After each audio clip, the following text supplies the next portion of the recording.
சென்னையில் சோபன் பாபுக்கு சிலை வைத்தாரா ஜெயலலிதா? சென்னை சூளைமேடு மேத்தா நகர் பேருந்து நிலையம் அருகில் சோபன் பாபுவின் சிலை இருப்பதை நீங்கள் கண்டிருக்கலாம். அது செல்வி ஜெயலலிதாவால் வைக்கப்பட்டது என்று சில ஆண்டுகளுக்கு முன்னால் பரபரப்பான செய்தியானது.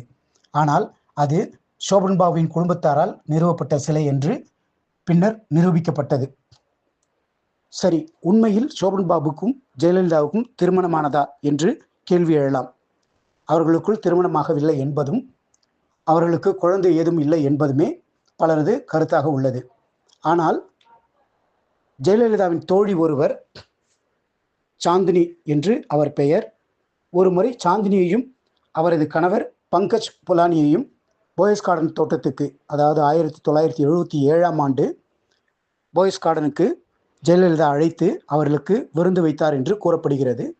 அப்போது விருந்து முடிந்ததும் அந்த ஜெயலலிதாவின் அறையில் மிகப்பெரிய மேசை ஒன்றில் அந்த ஆல்பம் விரித்து வைத்து ஜெயலலிதாவின் தோழிக்கும் அவரது கணவருக்கும் காட்டப்பட்டது என்று கூறப்படுகிறது. அந்த ஆல்பத்தில் முழுக்க முழுக்க ஜெயலலிதாவும் சோபன் பாபுவும் இருந்த புகைப்படங்கள் காணப்பட்டன. அந்த ஆல்பத்தில் ஜெயலலிதாவும் சோபன் பாபுவும் திருமணம் செய்து கொண்ட புகைப்படங்களும் இருந்தது என்று ஜெயலலிதாவின் தோழி சாந்தினி அப்போது கூறியிருந்தார். ஆனால் அது எந்த அளவுக்கு உண்மை என்று தெரியாது.